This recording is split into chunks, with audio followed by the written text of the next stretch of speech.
టీంకి పలానా టీంకి మ్యాచ్ ఉంది. ఆ మ్యాచ్ వచ్చే వరకు ఈ మ్యాచ్ ఎలా వస్తుందంటే మ్యాచ్ చూస్తూ ఉంటాం. తర్వాత మ్యాచ్ అయిపోయిన హైలైట్స్ ఉంటాయి. మ్యాచ్ అయిపోయిన తర్వాత ఇగో హైలైట్స్ జరిగింది ఇది అనేది తెలియజేస్తుంది.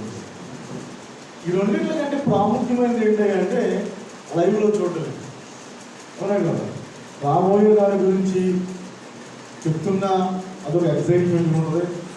జరిగిపోయిన తర్వాత దాని గురించి చూస్తున్నా అదవసరంటే అయిపోయిన విషయం అని ఉంటుంది.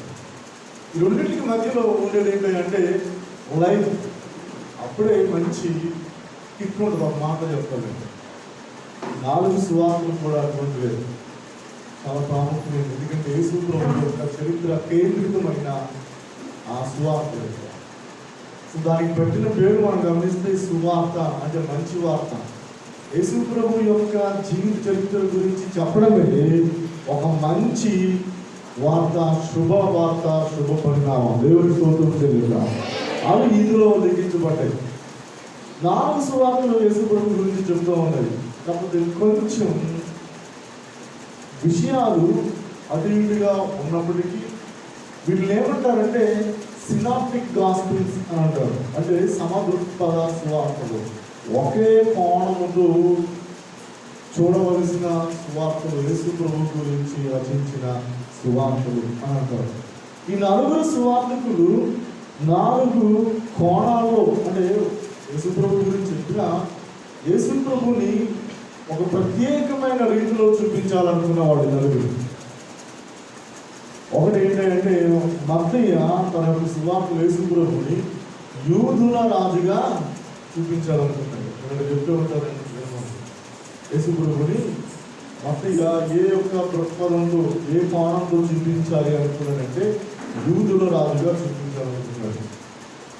అదేవిధంగా లోకాన్ని గమనిస్తే యేసు ప్రభుని మనుష్య కుమారుడిగా చూపించాలనుకున్నాడు, మనుష్య కుమారుడిగా. అదేవిధంగా యోహాన్ని గమనిస్తే యోహాను దేవుని కుమారుడిగా చూపించాలనుకున్నాడు. యేసు ప్రభుని దేవుని కుమారుడిగా పరిచయం చేయాలి అని దృక్పథంతో రాశాడు. అయితే మార్కు యేసు ప్రభుని శ్రమల సేవకుడిగా పరిచయం చేస్తున్నాడు. శ్రమల సేవకుడిగా యేసు ప్రభుని చూపిస్తున్నాడు. మార్కు సువార్త మార్కే రాసుకున్నాడు. మార్కు యొక్క పేరు ఏంటంటే జాన్ మార్క్. మార్కు యొక్క పేరు జాన్ మార్క్. అపోస్తుల గారి 12వ అధ్యాయం 12వ వచనంలో మనం గమనిస్తే అక్కడ యోహాను అనే మారు పేరు గల మార్క్ అని మనం చూస్తూ ఉంటాం. అందుకే అతని పేరు జాన్ మార్క్. మార్క్ అనేదేమో లాటిన్ పేరు, గ్రీకు లాటిన్కి సంబంధించిన పేరు మార్క్ అనేది. యోహాను అనేది యూదులకు సంబంధించిన పేరు. అంటే ఇప్పుడు ఎక్కువ యూదులతో సంబంధం కలిగిన వాడిగా, యూదులతో పరిచయంగా ఉన్నవాడిగా ఉన్నాడు కాబట్టి ఇతడికి ఆ పేరు ఉంది. అంతేకాదు ఇతడు రాసిన పుస్తకం కూడా ఇతడు ఎవరిని అడ్రస్ చేస్తూ రాశాడు అని అంటే, ఎవరిని ఉద్దేశించి రాశాడు అని అంటే రోమీలను అడ్రస్ చేస్తూనే, రోమీలను ఉద్దేశిస్తూనే రాశాడు ఈ మార్కు తన సువార్త. ఇందాక అయ్యగారు చెప్పారు, ఇది ఆ 4 పుస్తకాల్లో కల్లా ముందు రాయబడిన పుస్తకం. వాస్తవానికి వరుస ప్రకారం చూస్తే 2వ పుస్తకంగా ఉన్నప్పటికీ ఇది ఈ 4 సువార్తకుల్లో కల్లా ముందుగా రాయబడింది. క్రీస్తు శకం దాదాపుగా 55 నుండి 65 మధ్య కాలంలో ఏదో ఒక సంవత్సరంలో మార్కు రాసుంటాడు అనేది బైబిల్ పండితుల యొక్క అంచనా.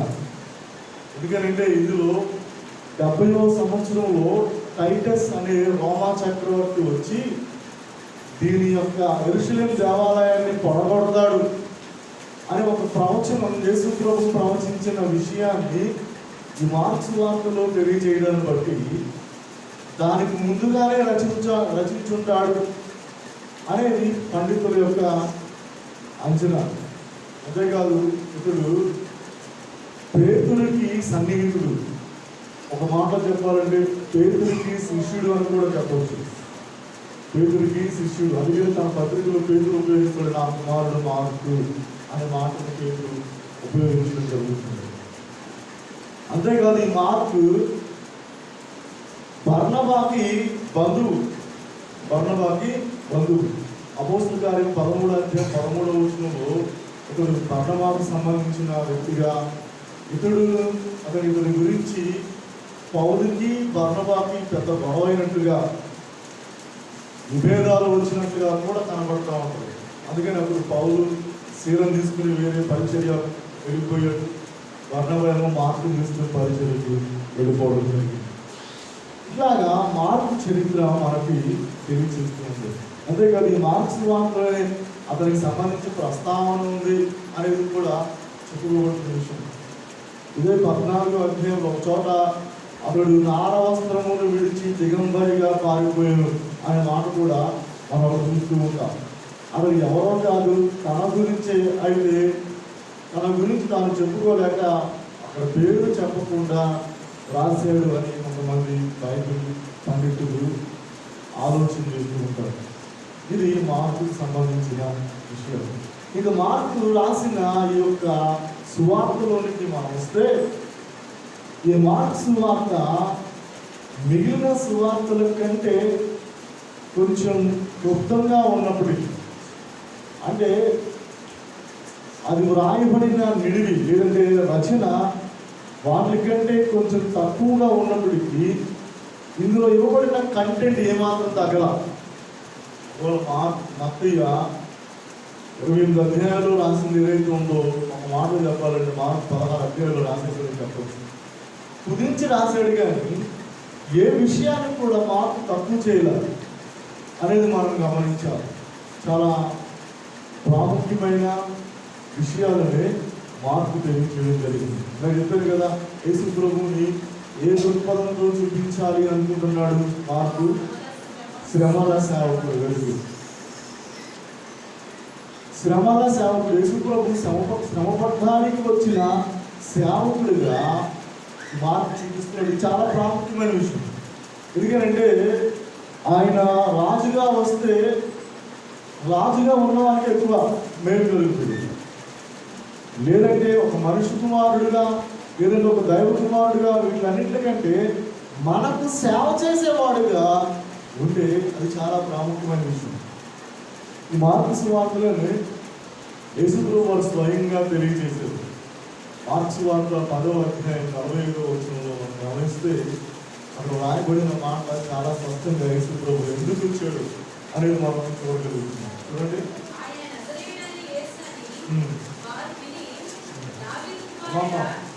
10:45.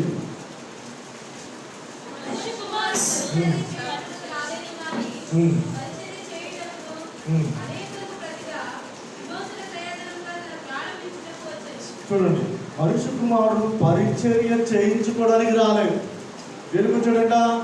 పరిచర్య చేయడానికి, అనేకులకు విమోచన క్రయధనముగా తన ప్రాణాన్ని అర్పించడానికి. యేసు ప్రభు వచ్చిన కారణం అది అనేది మనం గమనించాలి. ఇప్పుడు అంటే మనం ఏ స్థితిలో ఉన్నాము అనేది మనం గమనించాలి. విమోచన క్రయధనముగా అంటే అర్థం ఏంటంటే, విమోచించబడడానికి కావలసిన క్రయధనం అంటే డబ్బు అర్థం. దీన్ని ఇంగ్లీష్లో ర్యాన్సమ్ అని ఉంటారు. విమోచన క్రయధనాన్ని ర్యాన్సమ్ అంటే విడిపించడానికి కావలసిన డబ్బు. విడిపించడానికి కావాల్సిన డబ్బు.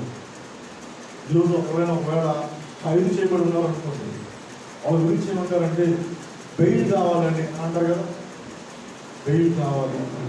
మనం తరచుగా ఉంటాం అన్నమాట. అంటే ఒక వ్యక్తిని జైల్లో నుంచి బయటకు రప్పించాలి అని అంటే బెయిల్ ఇవ్వాలంటే ఏం చేయాలి? డబ్బు లేదు, అక్కడ సెక్యూరిటీ లేదంటే ఏదైనా ఆస్తులు ఎసెట్స్ ఏదైనా సెక్యూరిటీగా పెట్టాలి. అలా పెడితేనే కానీ వాళ్ళు బయటకు రావాలి. ఎంత డబ్బులు కడితేనే వాళ్ళు బయటకు రావడం జరుగుతుంది.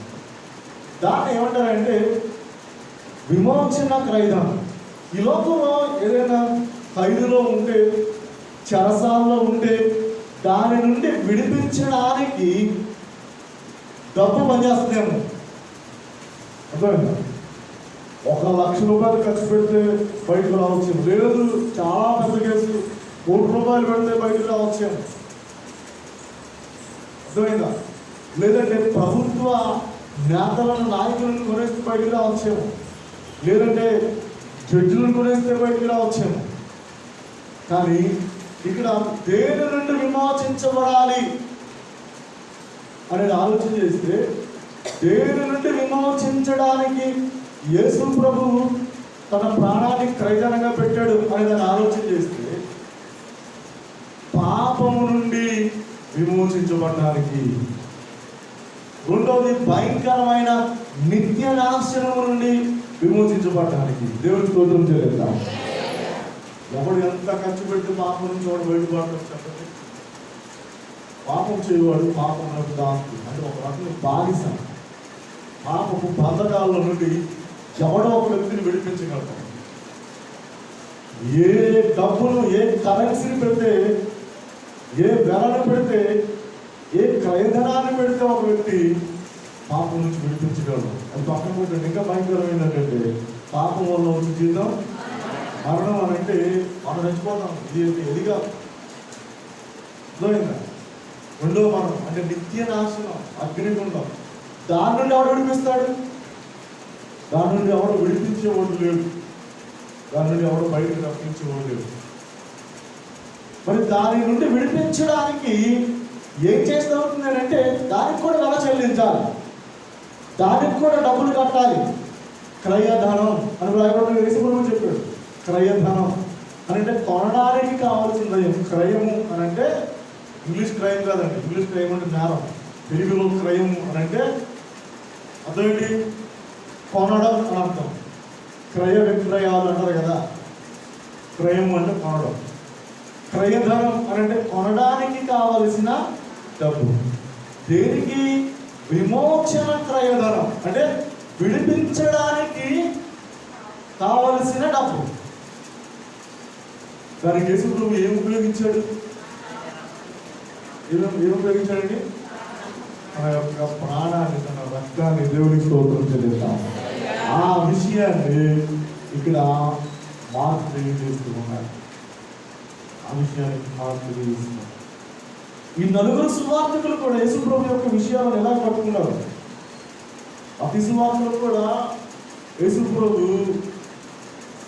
మత్తయిను పిలుచుకున్నప్పుడు, సొంతపు గట్టి మీద ఉన్నప్పుడు మత్తయిని పిలుచుకున్నప్పుడు కూడా ఆ మత్తయిని ఇంటికి వెళ్ళి భోజనం చేస్తామంటే అక్కడ ఉన్న వాళ్ళందరూ అడిగారు. పరిసయ్యులు, శాస్త్రులు అందరూ అడిగారు, ఏంటయ్యా పాపులతో ఈ బోధకులు భోజనం చేస్తున్నాడు అంటే ఆయన ఒకే మాట చెప్పాడు, నేను పాపులను పిలవడానికి వచ్చాను కానీ పరిశుద్ధులను పిలవడానికి రాదని చెప్పాడు. అంటే మత్తయి తెలియజేసిన యేసుప్రభు ఎందుకు వచ్చాడంటే పాపులను పిలవడానికి వచ్చాడు. అలాగే లూకాసు వార్తలు మనం గమనించినట్లయితే 19వ అధ్యాయం 10వ వచనంలో నశించిన దానిని వెతకి రక్షించుటకు మనిషి కుమారుడు వచ్చాడు. యేసుప్రభు ఎందుకు వచ్చాడంటే నశించిన దానిని వెతకి రక్షించడానికి. అదేవిధంగా యోహాను సువార్త 10వ అధ్యాయం గమనించినట్లయితే నేను గొర్రెలకు జీవం ఇవ్వడానికి, అది సమృద్ధిగా ఇవ్వడానికి నేను వచ్చాను అన్నాడు. దేవునికి స్తోత్రం చెల్లిద్దాం. ఆయన పాపులను పిలవడానికి వచ్చిన, నశించిన దానిని వెనక రక్షించడానికి వచ్చిన, గొర్రెలకు జీవాన్ని ఇవ్వడానికి వచ్చిన, అది ఏం చేస్తే జరుగుతుంది అనేది ఇక్కడ మార్పులో రాయబడింది. అర్థమైనా? యేసుప్రభువుని అడగవచ్చు ఎవరైనా. మన హృదయంలో ప్రశ్నించుకోవచ్చు, ప్రభా నువ్వు పాపులను పిలవడానికి వచ్చేవాడు కదా, పాపులను ఎలా రక్షిస్తావు నాయనా అని అడగవచ్చు. అయ్యా నువ్వు నశించిన దాన్ని వెనక రక్షించడానికి వచ్చేవాడు కదా నాయనా, నువ్వు ఎలా రక్షిస్తావు నాయనా అని అడగవచ్చు. గొర్రెలకు జీవాన్ని, సమృద్ధి ఇవ్వడానికి వచ్చేవాడు కదా నాయనా, అది ఎలా ఇస్తావు అని అడగవచ్చు. యేసు ప్రభు దానికి చెప్తున్న జవాబు మార్చువాడు మన యొక్క ఏమిస్తాడంట? ప్రాణమును. ప్రాణము పెట్టి ఆయన మనల్ని రక్షించుకున్నాడు. అంటే ప్రాణానికి ప్రతిగా ప్రాణం. ఆయనంతా సబ్స్టిట్యూషనల్ లవ్ అని అంటారు యేసు ప్రభు. అంటే ప్రత్యామ్నాయ ప్రేమ. యేసు ప్రభు ఏంటంటే ప్రత్యామ్నాయ ప్రేమ. అంటే మన స్థానంలోనికి ఆయన వచ్చేసి మన భయంకరమైన నాశనకరమైన స్థానాన్ని ఆయన తీసుకొని శ్రేష్టమైన జీవప్రదమైన స్థానాన్ని ఇవ్వడం, అది ఆయన ప్రేమ. ఎవరైనా సరే మాటలు చెప్పేవాళ్ళు, ఎందుకయ్యా ఇలా చేయొచ్చుకంటే కొంతమంది కోపం వస్తుంది. నువ్వు చేయి, చెప్పడం కాదు నువ్వు చెయ్యి అని అంటారు లేదా, కోపం వస్తుంది. సలహాలు ఇచ్చేవాళ్ళు కానీ ఉంటారు. ఆ ప్లేస్లోకి వచ్చి మన బదులు వాడు చేస్తే అది నిజమైన ప్రేమ. పైన మాటలు చెప్తే కదా ప్రేమ. అర్థమైందా? ఒక గూగులు ఇరుక్కుపోయాడు. గూగులు ఇరుక్కుపోతే ఈత కొట్టు లేదా జంప్ చేయి, గట్టిగా ఎగురు, లేదంటే ఏదైనా కింద కాలు ఎంత తగులుతున్నాము దాన్ని బేస్ చేసుకుని పైకిరా. ఎందుకు చెప్తే బాగుంటుందా? గూగులు ఇరుక్కుపోయేవాడికి సలహాలు కావాల్సింది కాదు, వాడిని రక్షించడం కావాలి.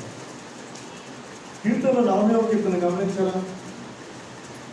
నేను యెహోవా కొరకు సహనంతో కనిపెట్టుకుంటున్నాను.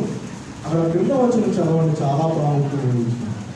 జిగిట గల దొంగ ఊబులో నుండి, నాశనకరమైన గుంటలో నుండి ఏం చేశాడట ఆయన? ఏం చేశాడు? పైకెత్తేను. దేవుని స్తోత్రం చెల్లిద్దాం. ఇప్పుడు ఆ మాట గమనించండి.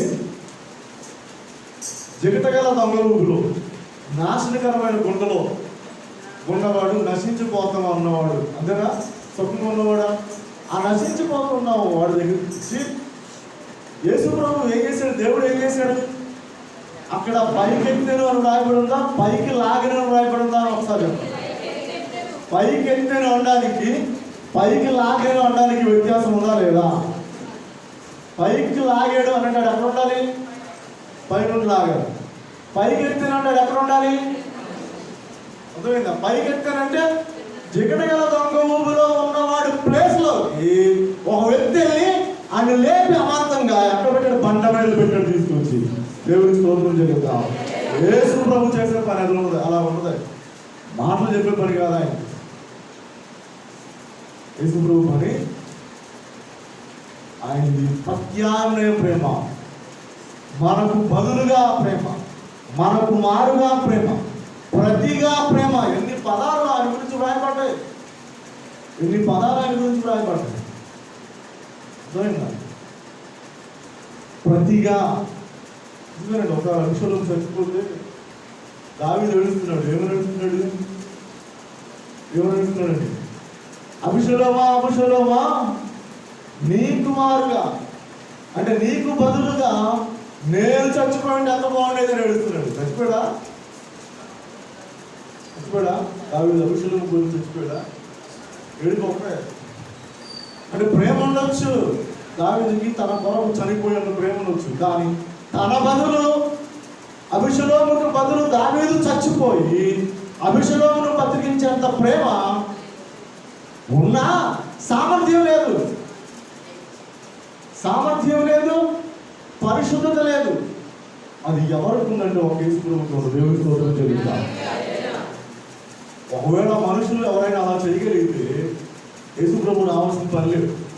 లోకంలో ఎవరికి అటువంటి అర్హత, అటువంటి యోగ్యత ఎవరికి లేదు.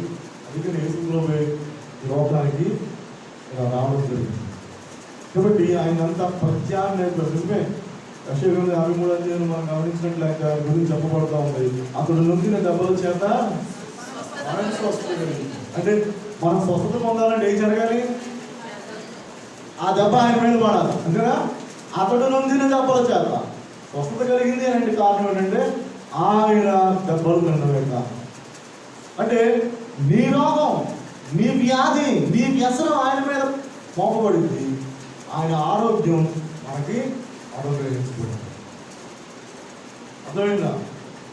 అదేవిధంగా మనము ధనవంతులు చేయడానికి, అర్థమైందా?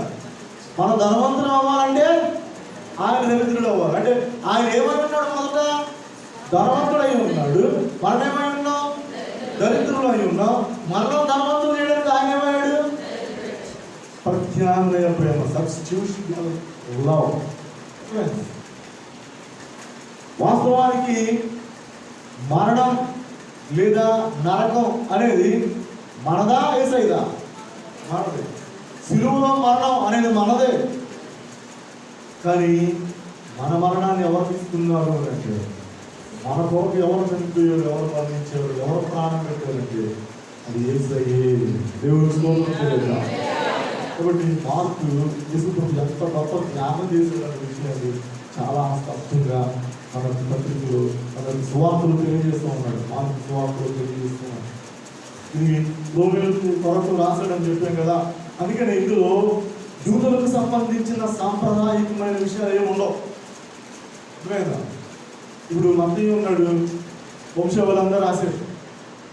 అర్థమైందా? అబ్రహాం దగ్గర నుంచి రాసుకుని వచ్చాడు. అదేవిధంగా లూకా ఉన్నాడు, యేసు ప్రభు దగ్గర నుంచి మొదలుంటే అలాగే వెళ్ళిపోయాడు. అర్థమైంది? అదేవిధంగా మరి ఇక్కడ మార్పును గమనిస్తే మార్పు దాంట్లో ఏం కనబడవు. ఎందుకంటే అతడు రాసే దృక్పథం వేరే, అందుకని అవి రాయలేదు. అంతేకాదు అతడు యూదులకు సంబంధించిన ఆచారాలు రాయలేదు. అదేవిధంగా వాళ్ళకి సంబంధించిన వ్యవహారాలు తీసుకుని రాలేదు. డైరెక్ట్గా సువార్త అనే మాటతో ప్రారంభం చేశారు. మార్కు దేనితో ప్రారంభం చేశారంటే సువార్తతోనే ప్రారంభం చేశారు. ఎవరు రాయబడి మార్కు సువార్త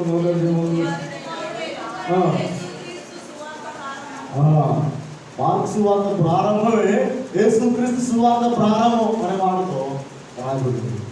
అంతేకాదు ఆఖరికి ముగింపు కూడా ఏం తెలియజేస్తుందంటే ఆయన సర్వసృష్టికి వెళ్ళి సర్వలోకానికి వెళ్ళి సర్వసృష్టికి సువార్తను ప్రకటించండి అనే మాటలతోనే ముగియడం చూస్తున్నాం. ఎందుకంటే సువార్త ద్వారానే ఒక వ్యక్తి రక్షించబడగలడు. దేవుని ద్వారా రక్షించబడగలుగుతాడు సువార్త ద్వారా. సువార్త ఏం చెప్తుంది అని అంటే యేసుక్రీస్తు యొక్క జీవితం గురించి చెప్తా ఉంది. యేసుక్రీస్తు జననం, యేసుక్రీస్తు పరిచర్య, యేసుక్రీస్తు శిలువ సేవలు, యేసుక్రీస్తు యొక్క మరణం, యేసుక్రీస్తు యొక్క పునరుద్ధరణ. సువార్త చెప్పేది అదే. అర్థమైందా? ఆ యొక్క సువార్తను తెలియజేస్తూ సువార్త నిన్ను ప్రభావితం చేసిన విషయాలు కూడా అందులో ఉండాలి. అందుకే వీళ్ళు ఏం చెప్తున్నారంటే మేము సాక్ష్యం అంటారు, సాక్ష్యం ఇస్తున్నాం అంటే అర్థం ఏంటి?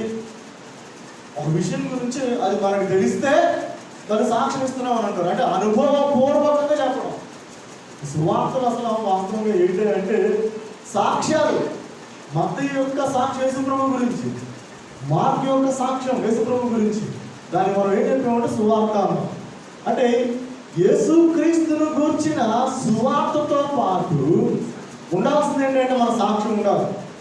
ఈరోజు చాలా మంది గొప్పవాళ్ళు మీరు యేసుక్రీస్తు నమ్ముకోండి అని గొప్పవాళ్ళు చెప్తే వాళ్ళు చెప్పిన మాట ఏంటంటే ఏంటంటే మీరు యేసుక్రీస్తు ఇష్టం లేదా, మీకు బైబిల్ ఇష్టం లేదా, మీరు ఎందుకు యేసుక్రీస్తు నమ్ముకోరు, ఎందుకు బైబిల్ నమ్ముకోరు అంటే వాళ్ళు చెప్పే మాట ఏంటంటే యేసుక్రీస్తు అంటే ఇష్టమేనండి, బైబిల్ కూడా నాకు ఇష్టమే, కానీ క్రీస్తు ఇష్టమే కానీ క్రైస్తవులు అంటే ఇష్టం.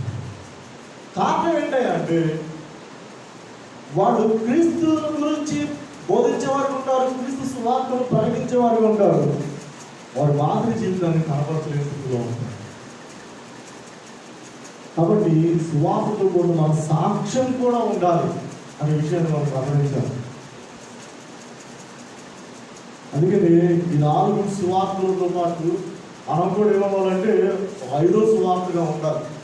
నిన్ను చూసి ఇప్పుడు ఆ రోజున లిఖించబడిన మాటలను నువ్వు చెప్తూ ఉన్నావు. నీ ద్వారా వెళ్తున్నప్పుడు యేసుక్రీస్తు యొక్క సువార్త నీలో పనిచేసింది, నీపై ప్రభావం చూపించింది అనే రుజువు సాక్ష్యాలు వాడకలేకపోతే నేను ఎలా వాళ్ళు రిసీవ్ చేసుకుంటారు, సువార్తను ఎలా అంగీకరించగలుగుతుంది అనేది కూడా మనం గ్రహించాలి. అందుకనే సువార్త ద్వారా మాదిరికరమైన జీవితానికి ఇక్కడ మార్పు ప్రాధాన్యత ఇచ్చినట్టుగా మనం చూడగలుగుతాం. వీళ్ళు వాళ్ళు ఎక్కువ ఉపమానాల గురించి చెప్తామంటే ఇందులో మార్క్స్ వార్తలో ఉపమానాలు తక్కువ, 4 మాత్రమే ఉపమానాలుగా, మిగతా వాళ్ళతో పోల్చుకుంటే 20 అద్భుతాల గురించి, యేసుప్రభు చేసిన కార్యాల గురించి రాయబడుతుంది. అంటే ప్రారంభం నుంచి ఎక్కువ అయ్యే కనపడతా ఉంటుంది యేసుప్రభు చేసిన కార్యాలు. ఎందుకంటే మరి ఆయన శ్రమల సేవకుడిగా వచ్చాడు, శ్రమపడేవాడిని అంగీకరించాలి అని అంటే ఆయన శక్తి ఉందని కూడా తెలియాలి కదా. అందుకని రోమీలు ఏం చూస్తారంటే వాడు గొప్పవాడా కాదా అని చూస్తారు. ఎందుకంటే ఆ రోజుల్లో రోమీలే ప్రభుత్వం. ఎవరి సామ్రాజ్యం? ఎవరిది? రోమా సామ్రాజ్యం. యేసుప్రభు పుట్టినప్పుడు ఎవరున్నారు? లోకసువార్త 2వ అధ్యాయం 1వ వచనంలో, ఇదిగో సర్వలోకమునకు ప్రజాసంఖ్య వ్రాయవలెనని కైసరు ఔగుస్తు వలన ఆజ్ఞ ఆయను. కైసరు అంటే సీజర్ అని అర్థం. కైసరు ఔగుస్తు అంటే అగస్టియస్ సీజర్ అని అర్థం ఇంగ్లీష్లో. అగస్టియస్ సీజర్ అనేవాడు రోమా చక్రవర్తుల్లో 2వవాడు. ముందు జూలియస్ సీజర్ ఉండేవాడు. దానికి ముందు అతనే ప్రారంభకుడు, రోమా సామ్రాజ్యాన్ని ప్రారంభించినాడు. 2వది ఎవరంటే అతని తర్వాత రోమా సామ్రాజ్యాన్ని పరిపాలించడానికి చక్రవర్తిగా వచ్చింది అగస్టియస్ సీజర్. ఎవరంటే కైసరు ఔగుస్తు. అదే మళ్ళీ లోకసువార్త 4వ అధ్యాయం నుంచి ట్రాన్స్ఫర్ చేశాడు తిబెరి కైసరియా. అంటే ఆ అగస్టియస్ సీజర్ తర్వాత టిబేరియస్ సీజర్ అనేవాడు వచ్చాడు. అంటే అప్పుడు అంతా ఎవరి పరిపాలన ఉంది అంటే చాలా కాలం రోమా సామ్రాజ్యం, రోమా పరిపాలన ఉండేది, రోమీలే ఉండేది హవా. అందుకని వాళ్ళు గొప్పగా ఫీల్ అయ్యేవాడు, చాలా గొప్పగా. మా అంతలోడు లేదనుకునేవాడు. ఎందుకంటే ఆధిక్యత అది. మన ఆంధ్రప్రదేశ్లో చంద్రబాబు పరిపాలన చేస్తున్నటువంటి చౌదరీస్ మాదే రాజ్యం అంటారు, అంతేనా? ఒకవేళ ఒక రెడ్డి గారి పరిపాలన వచ్చాడు అనుకోండి, రెడ్డిలు మాదే రాజ్యం అని అంటారు. రోమా సామ్రాజ్యాన్ని పరిపాలించినప్పుడు రోమీలందరూ ప్రభువులు ఒక మాట చెప్పాలండి, అలా ఉండేది. కానీ అందుకనే ఈ మార్క్ ఏం చేసేవాడు అంటే, మార్క్ యొక్క సువార్తలు, తన సువార్తలు ఎక్కువ అద్భుతాలు, యేసుప్రభు తక్కువడిగా శ్రమల సేవకుడిగా వచ్చాడు. కానీ ఆయన చేసిన అద్భుతాలు సామాన్యమైనవి కాదు అని చెప్పడం మార్క్ యొక్క ఉద్దేశం. గమనించండి, ప్రతి ఒక్కటి మొదటి నుంచి మనం చూస్తే మార్కు ఎన్ని అద్భుతాలు రాశాడు. అవన్నీ మనకు మాదిరిగాను, మనకు కొన్ని హెచ్చరికలుగాను, కొన్ని మనం నేర్చుకోవాల్సిన విషయాలుగాను మనకు కనబడుతూ ఉంటుంది. అందులో ప్రాముఖ్యమైనది ఏంటి అంటే, మనం విశ్వాసంతో ఎలా కార్యాలు పొందుకోవాలి అనేది మనం చూస్తూ ఉంటాం. అందులో ఒకటి 7వ మార్కు సువార్త 7వ అధ్యాయము 24వ వచనంలో, ఆయన అక్కడి నుండి లేచి తూరు సీదోను ప్రాంతంలోకి వెళ్ళి ఒక ఇంట ప్రవేశించి, ఆ సంగతి ఎవరికి తెలియకుండాలని కోడిన కానీ ఆయన బరువులు ఉండలేకపోయాను. అపవిత్ర ఆత్మ పట్టిన చిన్న కుమార్తె గల ఒక స్త్రీ ఆయన చూసి వెంటనే వచ్చి ఆయన పాదములలో పడెను. ఆ స్త్రీ సురోఫెనీకియా వంశముందు పుట్టిన గ్రీసు దేశస్థురాలు. ఆమె తన కుమార్తెలలో నుండి ఆ దయ్యమును వెళ్ళగొట్టమని ఆయనను వేడుకుంది. ఆయన ఆమెను చూసి, పిల్లలు మొదట బుద్ధి పొందవలేము, పిల్లల రొట్టె తీసుకొని కుక్క పిల్లలకు వేయడం ఉత్తమం కాదు అని. అందుకు ఆమె, నిజమే ప్రభువా, అయితే కుక్క పిల్లలు కూడా బల్లకంగా పొంది పిల్లలు పడవేయు రొట్టె ముక్కలు తినరు కదా అని ఆయనతో చెప్పాము. అందుకు ఆయన, ఈ మాట చెప్పినట్టున వేగము దెయ్యము నీ కుమార్తెను వదిలిపోయినదని ఆమెతో చెప్పాను. ఆమె ఇంటికి వచ్చి తన కుమార్తె మనసు మీద పండుకొని ఉండటం, దెయ్యము వదిలిపోయి ఉండటం చూసి, ఇదే వెర్షన్, ఇదే విషయాన్ని మత్తయి 15వ అధ్యాయంలో కూడా రాయడం చూస్తాం. అంటే దీనిలో ఏం చెప్పబడింది అని అంటే, అక్కడ మత్తయి 15వ అధ్యాయం యేసుప్రభు చెప్పిన మాట, అమ్మా నీ విశ్వాసం గొప్పది. అంటే విశ్వాసాన్ని బట్టి దేవుడు ఎటువంటి కార్యం చేశాడు అనేది ఇక్కడ. అదేవిధంగా 9వ అధ్యాయం 23వ వచనంలో చాలా ప్రాముఖ్యమైన విషయం. 9వ అధ్యాయం 23వ వచనం, వాళ్ళకు యేసు, నమ్ముట నీ వలన అయితే నమ్మువానికి సమస్తమును సాధ్యమే. ఏంటంటే, నమ్ముట నీ వలన అయితే నమ్మువానికి సమస్తము సాధ్యమే. చాలా ప్రాముఖ్యమైన విషయం. ఈరోజున మన జీవితంలో అసాధ్యమైనవి ఉండిపోవడానికి కారణం ఏంటంటే, ప్రభువుని నమ్మలేస్తుంది. మన జీవితంలో అసాధ్యమైనవి ఉండిపోవడానికి, అవి సాధ్యం కాకపోవడానికి, ఎప్పటికీ అవి అలాగే ఉండిపోవడానికి దెయ్యంలాగా మనం పట్టి పీడిస్తున్నాయి అని మనము బాధపడడానికి కారణం ఏంటంటే అపనమ్మిక. యేసు ప్రభుని అడిగే విధానం ఇక్కడ కూడా ఈ దెయ్యం పెట్టి పెద్ద వచ్చి నీ వలనైతే అని అడుగుతున్నాడు. ఏమవుతున్నాడు? నీ వలనైతే ఏం చేయాలంట? ఏమైనా నీ వలనైతే మా మీద కనికరపడి మాకు సహాయం చేయమని. ప్రభువుని నీ వలనైతే అని అనుకోవడం, నీకు ఇష్టమైతే అని అడగడం. నీ వలనైతే అంటే అర్థం ఏంటి? నీ వల్ల అయిద్దా అని అర్థం. నీ వలనైతే అంటే అర్థం ఏంటి? మా భాషలో నీ వల్ల అయితే అని అర్థం. నీ వల్ల అయితే అంటే ఆ సామర్థ్యం నీకుందా, ఇంకా మనం చెప్పాలంటే నీకు ఆ దమ్ము ఉందా అని అంటారు. చూసారా? అంటే అక్కడ యేసు ప్రభు యొక్క సామర్థ్యాన్ని శంకిస్తున్నట్టు అర్థం. యేసు ప్రభు అవిశ్వాసులను నచ్చడు, అవిశ్వాసులకు కార్యాలు చేయడు. అందుకే నీ వలన అయితే అని అనగానే బాబు నా వలన ఇవ్వడం కాదు, నమ్మడం నీ వల్ల అవ్వాలి అని యేసు ప్రభు చెప్పాడు. అందుకని దాని ద్వారానే ఈరోజు నేటికి కూడా కార్యాలు పొందుకుంటున్న విధానాలు. యేసు ప్రభుత్వ జీవితం ఎటువంటిది అంటే విశ్వాసం పైన పట్టుకున్న ఇల్లులాంటిది. విశ్వాసం జీవితం ఆ విషయాన్ని మార్పు బోధించాడు. అందుకే చూడండి 11వ అధ్యాయంలో కూడా ఒక గొప్ప విషయాన్ని చెప్తూ ఉన్నాడు. 11వ అధ్యాయము 22వ వచనం. అందుకు యేసు వారితో ఇట్లనెను, మీరు దేవుని యందు విశ్వాసం ఉంచుడి. ఎవడైనా నీ కొండను చూచి నీవు ఎత్తబడి సముద్రములో పడవేయబడుమని చెప్పి తన మనస్సులో సందేహింపక తాను చెప్పినది జరుగునని నమ్మిన ఎడల వారు చెప్పినది జరుగునది నీకు నిశ్చయముగా చెప్తున్నాను. చూసారా? ఎవడైనా సరే సందేహింపకుండా తాను చెప్పినది జరుగునని నమ్మిన ఎడల అది ఏ పని చేసినా సరే ఏంటి, ఎటువంటి పని? కొండనెళ్ళి నువ్వు ఎత్తబడి సముద్రంలో పడో అని పడిందంట. ఒక కొండను సముద్రంలో పడేయాలంటే చిన్న విషయం కాదు. ఒక కొండను చిన్న చిన్న భాగాలు చేయడానికి పెద్ద క్వారీని ఏర్పాటు చేసి అక్కడ బాంబులు పెట్టి డైనమైట్లు పెట్టి పేల్చి అందులో నుండి పట్టులు తీసుకొచ్చి తిప్పలు తీసుకొచ్చి తరలించి దగ్గర కొండ తాగడం. ఇవేమి లేకుండా నోటి పాటతో అంటే సముద్రంలో వెళ్ళి పడే అంత శక్తిని సామర్థ్యాన్ని దేవుడు ఎవరికి ఇచ్చాడంటే విశ్వాసానికి ఇచ్చాడు. ఎలాగంటే విశ్వాసం ద్వారా దేవుడు అనుగ్రహించాడు. కాబట్టి మనం నేర్చుకోవాల్సింది ఏంటంటే విశ్వాసాన్ని నేర్చుకోవడం. మనం ఇక్కడ మార్పు చూపెడుతున్నాడు. విశ్వాస జీవితాన్ని కలిగి ఉన్నాడు. విశ్వాసులుగా మనం ముందుకు సాగడం.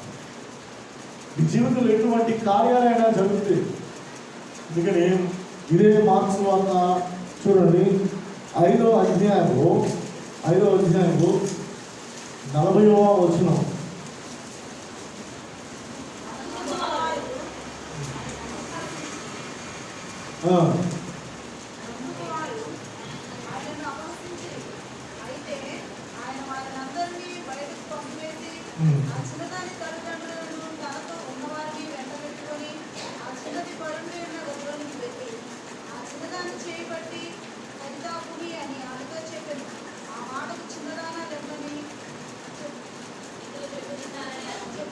ఇక్కడ చనిపోయిన చిన్నది బ్రతికింది. కారణం యేసు ప్రభు ఒక మాట వారితో చెప్పడాన్ని మనం గమనిస్తూ ఉన్నాం. చూడండి, పైనుంచి మనం గమనిస్తే అక్కడ ఆయన వచ్చేటప్పటికి అందరూ గొర్రెలు చేయడాన్ని మనం చూస్తూ ఉన్నాం. గొర్రెలు చేస్తూ ఉండగా వాళ్ళందరూ ఏడుస్తూ ఉండగా యేసు ప్రభు చెప్పిన మాట ఏంటంటే ఆ చిన్నది చనిపోలేదు, నిద్రపోతుంది అని చెప్పారు. అప్పుడు యేసు ప్రభు కోరుకుంది ఏంటంటే నమ్మిక మాత్రం ఉంచాలి అనేది యేసు ప్రభు కోరుకోవడం మనం చూస్తూ ఉన్నాం. ఇంకోటి ఏంటంటే అక్కడ యేసు ప్రభు అటువంటి కార్యాలు చేస్తాడో అని నమ్మకం కూడా లేదు చాలా మందికి.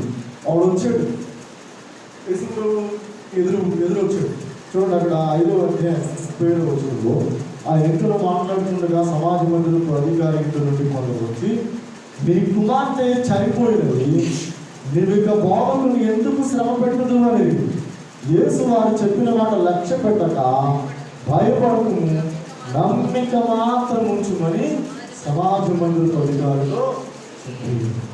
గమనించాల్సింది ఏంటంటే, సమాజ మందిరపు అధికారి దగ్గర యేసు ప్రభు ఏమో వస్తున్నాడు. అక్కడి నుంచి యేసు ప్రభుని ఈయన ఎక్కడ కలుసుకున్నాడు అని అంటే 21వ వచనం, అద్దరిలో కలుసుకున్నాడు. గలిలయ సముద్రపు అద్దరి దగ్గర ఆయన కూర్చుంటే ఆ సముద్ర తీరం ఉండగా సమాజ మందిరపు అధికారి ఆయన యేసు ప్రభు వచ్చాడు. బ్రతిమలాడాడు, అయ్యా నువ్వు నా ఇంటికి రాయ్యా, నా కుమార్తె చావసిద్ధంగా చచ్చిపోయేలా ఉంది, బ్రతికించంటే యేసు ప్రభు వెంటనే బయలుదేరాడు. వస్తూ ఉండగా దారిలో ఒక ఇన్సిడెంట్ జరిగింది, మనందరూ తెలిసిందే. 12 సంవత్సరాలు రక్తస్రావాలతో బాధపడుతున్నా సరే ఆమెను స్వస్థపరిచాడు యేసు ప్రభు. అప్పుడు చాలా టైం అయింది. ఎందుకంటే సైలెంట్గా వచ్చి ముట్టుకుంది, సైలెంట్గా స్వస్థపడింది, వెళ్ళిపోవాలని ప్రయత్నం చేసింది. కానీ యేసు ప్రభు బయట పెట్టించాడు. ఎందుకంటే ఇక్కడ కూడా మనం తెలుసుకోవాల్సిన విషయం, మన జీవితంలో ఏదైనా ప్రభు ద్వారా కార్యం పొందితే సైలెంట్గా ఉండిపోవడం కాదు, కాముగా ఉండిపోవడం కాదు. దేవుడు చేసిన, ప్రభువు చేసిన కార్యాన్ని ఖచ్చితంగా ఆయన సన్నిధిలో ప్రజలందరి ఎదుట సాక్ష్యం ఇవ్వాలి. ప్రభు కోరుకుంది అదే. మీ దగ్గర నుంచి ఫీజు అడగట్లా. ఒక డాక్టర్ నేను బాగుంటుంది అనుకోండి, అమ్మ నా గురించి 100 మంది చెప్పాము చాలా అన్నాడా? చెప్పండి. నా గురించి అందరూ చెప్పాము, ఊళ్ళో వాళ్ళందరికీ ఫోన్ చేసి చెప్పాము చాలా అంటాడా? బైక్ పెట్టుకుని చెప్పాము చాలా? లేదు, అది కావాల్సిన ఫీజులు కావాలి, వేలు ఫీజులు కావాలి, లక్షల ఫీజులు కావాలి. మీకు ఎవరు ఏ హెల్ప్ చేసినా సరే నా గురించి చెప్పుకొని అనరు, దానికి ప్రతిఫలాన్ని ఆశిస్తారు. యేసుప్రభుని ముట్టడం వల్ల స్వస్థత కలిగితే ఆమె నుంచి యేసుప్రభు కోరుకుంది ఏంటంటే సాక్షి చెప్పడమే యేసుప్రభు కోరుకుంది. అందుకని సైలెంట్గా వెళ్ళిపోతూ ఉండి ఆమెను బయటికి లాక్కొచ్చాడు. చూడండి, అదే 5వ అధ్యాయంలో మొగ్గులు వచ్చిన వెంటనే యేసు తనలో నుండి ప్రభావం వెళ్ళిపోయినని తనలో తాను గ్రహించి జనసమూహం వైపు తిరిగి నా వస్త్రం ముట్టినది ఎవరని అడుగుగా ఆయన శిష్యులు జనసమూహము నీ మీద పడుచున్నట్టు చూపుచున్నావే, నన్ను ముట్టిన దేవుడని అడుగుతున్నావా అని ఆ కార్యం చేసిన ఆమెను కనుగొనవలనని ఆయన చుట్టూ చూస్తున్నాం. అప్పుడు స్త్రీ తనకు జరిగినది ఎరిగి భయపడి వణుకుచూ వచ్చి ఆ ఎదురు సాగిపడి తన సంగతి అంతయు ఆయనతో చెప్పాను. అర్థమైందా? సైలెంట్గా వచ్చి ముట్టుకొని కార్యం పొందే సరిపోతే కుదరదు. నువ్వు కార్యం పొందిన తర్వాత, దేవుడి దగ్గర నుంచి మేలు పొందిన తర్వాత, నువ్వు సహాయం పొందిన తర్వాత ఖచ్చితంగా నువ్వు సంఘంలో సాక్ష్యం చెప్పాలి. లేదంటే దాని యొక్క ఫలితం కొనసాగింపడవు. దాని యొక్క ఫలితం కొనసాగింపడవు. ఏ కార్యాన్ని పొందుకున్నావు అది నీకు సంతృప్తిని ఇవ్వదు, సమాధానాన్ని ఇవ్వదు. అందుకనే ఆమె సాక్ష్యం చెప్పేసి వేసుకుని ఉంటాడు. అందుకే ఆయన కుమారి నీ విశ్వాసము నేను స్వస్థపరిచెను, సమాధానము గలదానివై పొమ్ము, నీ బాధ నివారణ నీకు స్వస్థత కలుగునుగాక అని ఆలోచించాను. ప్రభు అప్పటి వరకు హోల్డ్లో ఉంచుతాడు. నువ్వు సాక్ష్యం చెప్పే వరకు, నువ్వు సాక్ష్యం చెప్తే కన్ఫర్మ్ చేస్తాడు అండి. అర్థమైందా?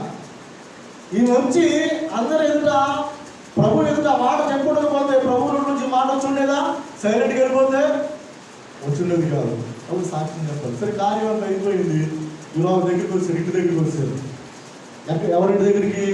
యాయిరింటి దగ్గరికి వచ్చారు. యాయిరింటి దగ్గరికి రాగానే యాయిరింటి దగ్గర నుంచి కొంతమంది బయటకు వచ్చి ఎదురొచ్చి యాయితో చెప్తున్నారు, అయ్యా నీ కూతురు చచ్చిపోయింది, ఇంకా పంపించి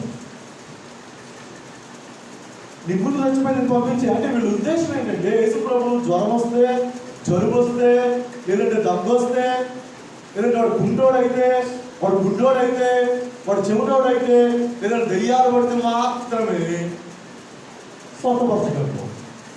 చచ్చిపోతే మాత్రాన్ని ఏం చేయడు. నీ కూతురు చచ్చిపోయిందయ్యా, నేను పంపించేయి అంటే యేసు ప్రభు దగ్గర ఈ కార్యాలే జరుగుతాయి అనే ఆలోచనలు చాలా మంది ఉంటారు. యేసు ప్రభు ఇంతకు మించి ఏం చేయలేడు. కొంతమంది మాటలు గమనిస్తే, అరే ఆ దేవుడు కూడా చేయలేడు అని అంటారు కొంతమంది. ఏంటా మాటలు? దేవుడు చేయలేని ఏమైనా ఉంటాయా? దేవునికి అసాధ్యమని ఏమైనా ఉంటాయా? లేదు. మనం ఆయనకి హద్దులు గీయడానికి వీల్లేదు. వీళ్ళు చెప్తున్న మాట ఏంటంటే, ఆయన ఇంకా మాట్లాడుతుండగా సమాజ మందిరపు అధికారి ఏంటంటే కొందరు వచ్చి, నీ కుమార్తె చనిపోయినది, నీ యొక్క బోధకుని ఎందుకు శ్రమ పెట్టుదు అని. చచ్చిపోయింది పంపించి ఎవడేం చేయలేడు అని ఉద్దేశం. యోహాను సువార్త 11వ అధ్యాయంలో కూడా మార్త మరియు యేసు చెబుతూ ఉన్నారు, అయ్యా నువ్వు ఉంటే నా సహోదరుడు చచ్చిపోయాడు కాదయ్యా, ఉంటే సహోదరుడు చచ్చిపోయాడు కాదు అంటే ఇప్పుడు వచ్చాడు, ఆయన ఏం చేయలేదనేగా, చచ్చిపోయి ఆయన ఏం చేయలేదనేగా అని ఉద్దేశం. యేసు ప్రభు చెప్తున్న మాట ఏంటంటే, నీలో అలాంటి అవిశ్వాసం అంటే, నీలో యేసు ప్రభు శక్తి సామర్థ్యాల మీద నీకు కొంతే, నీకు నమ్మకం ఉంటే, నీకు కొంతే ఆయన సామర్థ్యం మీద నీకు గ్రహింపు ఉంటే అది సరి అయింది కాదని యేసు ప్రభు ఈ రోజున ఆ యొక్క యాయిరింటి నుండి వచ్చిన వారితో యాయిరితో మాట్లాడిన రీతిగా మనతో కూడా చెప్తున్నాడు. యేసు వారు చెప్పిన మాట లక్ష్య పెట్టక భయపడకము, ఏం చేయాలంట, నమ్మిక మాత్రం ఉంచున్నది సమాజ మందిర పదికారితో. సో ఈ యొక్క సువార్తలో ఈ అద్భుతాల ద్వారా ప్రభు మనకి ఏం నేర్పించాలి అనుకుంటున్నాడంటే, మనకు ఏమి ప్రభు మనకు నేర్పిస్తున్నాడని ప్రేరణ ద్వారా, పరిశుద్ధాత్మ ప్రేరణ ద్వారా మనకు తెలియజేస్తున్నాడంటే, నువ్వు విశ్వాసం ఉంచితే కార్యం, నమ్మిక మాత్రం ఉంచు, నువ్వు నమ్మిక మాత్రం ఉంచితే చాలు, డబ్బు చేంజ్ చేయక్కర్లేదు, నమ్మిక మాత్రం ఉంచితే చాలు, మిగతా కార్యాలతో ప్రభు చేస్తున్నారు. ఎటువంటి కార్యం ఏంటంటే, విడుదలైన రోగాల నుంచి, వ్యాధుల నుంచి విడుదలైన, ఆర్థికపరమైన పరిస్థితుల నుంచి విడుదలైన, నీకు ఎటువంటి భయంకరమైన సమస్యల నుంచి విడుదలైన సరే నమ్మిక మాత్రం నుంచి ప్రభు ఆ మాట చెప్పి, ఆయన చెప్పిన మాట అంటే ఆయన చచ్చిపోవాలా, నిద్రపోయింది అనగానే అందరం నవ్వొచ్చింది, చాలా నవ్వొచ్చింది. గొర్రెలు మన పప్పు మన గొర్రెలు మన వేసిన వాళ్ళేమో అపహాస్యం చేశారు, ఆయన పట్టించుకోవాలి. ఆయన దృష్టిలో ఆమె నిద్రపోతుంది అని అనుకున్న, నిద్రపోతుంది అన్నట్టుగా నేను నిద్రపోయిందని చెప్పినట్టుగానే దేవుని కోసం మన దృష్టిలో నిద్రపోయేవాళ్ళు చచ్చిపోయేవాళ్ళు చచ్చిపోయేవాళ్ళు. కానీ యేసు ప్రభు దృష్టిలో అందరూ నిద్రపోతున్న వాళ్ళతో సమానం, నిద్రపోతున్న వాళ్ళు లేపినట్టుగా లేపుతున్నాడు. ఆయన శక్తి సామర్థ్యం దానికి మనం ఏం చేయమన్నాడంటే, నమ్మిక మాత్రము. ఇప్పుడు మనకి ఇంకో సందేహం రావచ్చు, నమ్మిక మాత్రం ఉంచున్నాం కదా, నాకు అపనమ్మకం వచ్చేస్తుందండి, నేను ఏం చేయాలి, దానికి కూడా ఆయన పరిష్కారం చెప్తున్నాడు. అర్థమైందా? నువ్వు అదే మాట ఆయనతో చెప్పు. ఎందుకు చదువుకున్నాం కదా 9వ అధ్యాయంలో ఆ మోగదయం పట్టిన పిల్లవాడి తండ్రి కూడా పాప ఆడి కూడా అదే సమస్య. యేసు ప్రభువు నువ్వు నమ్ముడు నీ వల్ల అయితే నమ్మని సమస్యలు సాధ్యం అంటే, వాడు కూడా సమస్య ఏంటంటే, వెంటనే ఆ చిన్నవాడి తండ్రి, అయ్యా నమ్ముచున్నానయ్యా, నాకు అపనమ్మకం ఉండకుండా సహాయం చేయము అని దగ్గరగా చెప్పింది. నమ్ముచున్నానయ్యా, నమ్ముచున్నా అంటున్నాడు, నాకు అపనమ్మకం ఉండకుండా. ఈరోజు నా క్రైస్తవ జీవితం అంటే ఏంటంటే, ఫెయిత్ వర్సెస్ అన్ఫెయిత్. ఫెయిత్ వర్సెస్ అన్ఫెయిత్ అంటే మీకు తెలుసు, ఇండియా వర్సెస్ పాకిస్తాన్ అంటే అర్థమేంటి? ఇండియాకి పాకిస్తాన్కి పోరు. క్రైస్తవ జీవితం అంటే ఏంటంటే ఫెయిత్ వర్సెస్ అన్ఫెయిత్. మన జీవితంలో, క్రైస్తవ జీవితంలో ఈ రెండింటికి ఎప్పుడు పోరాటం జరుగుతూనే ఉంటుంది. ఫెయిత్కి అన్ఫెయిత్కి, విశ్వాసానికి అవిశ్వాసానికి, నమ్మికకి అనమ్మికకి ఎప్పుడు కొట్లాట జరుగుతూనే ఉంటుంది. నువ్వానైనా. అందుకని మన జీవితంలో ఈ ఫ్లెక్చువేషన్స్ అంటారు, స్పిరిచువల్ ఫ్లెక్చువేషన్స్, ఫెయిత్ ఫ్లక్చువేషన్స్ అంటే అప్ అండ్ డౌన్స్ అనమాట.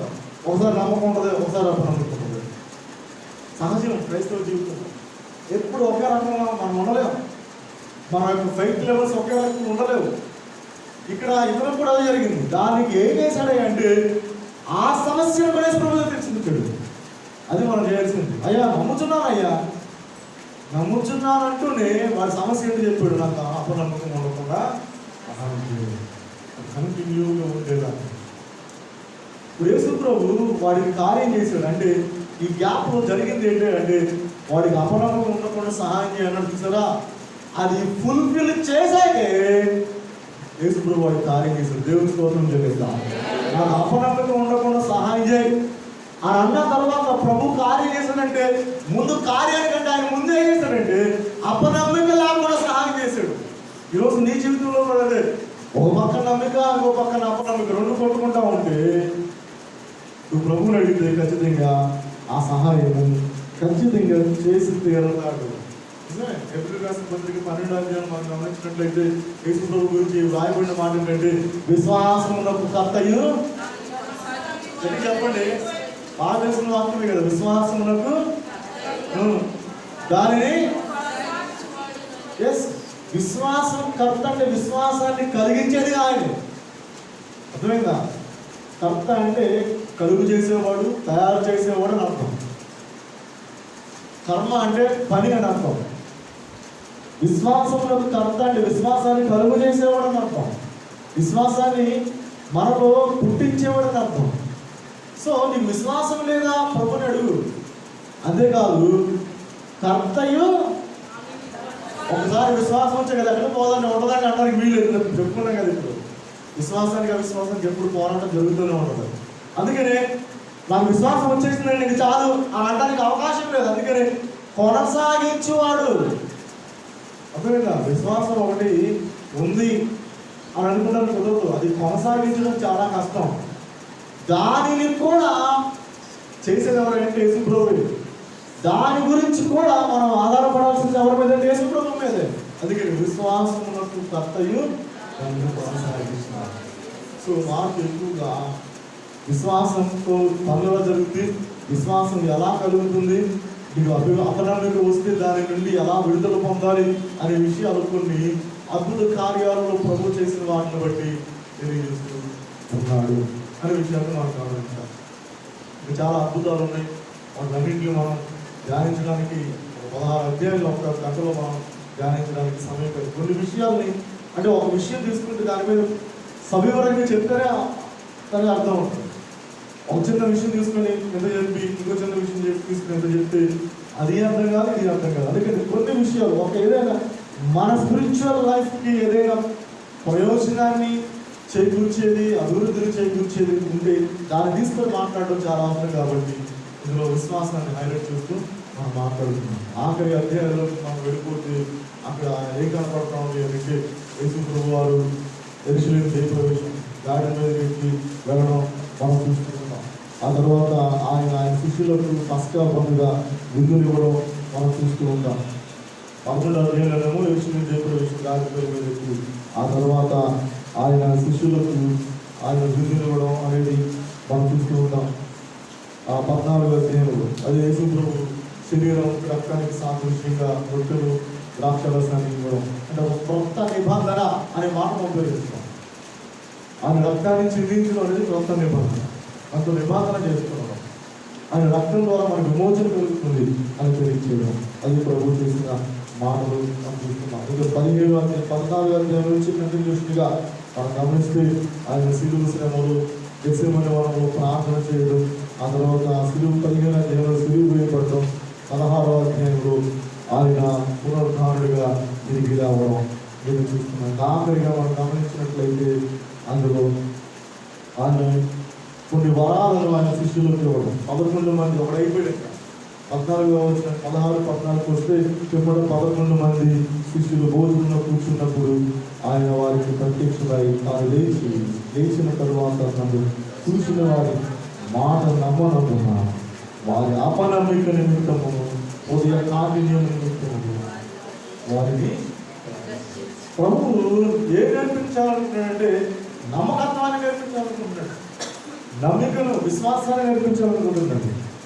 ప్రభువుని వాళ్ళు నమ్మనందుకు ఆయన ఏం చేశాడంటే మరలా వారి అపనమ్మిక నిమిత్తము హృదయ కాఠిన్యం నిమిత్తము వారిని గద్దించింది. ప్రభు ఒకవేళ అపనమ్మికతో మనం ఉన్న విడిచిపెట్టేవాడు కాదు.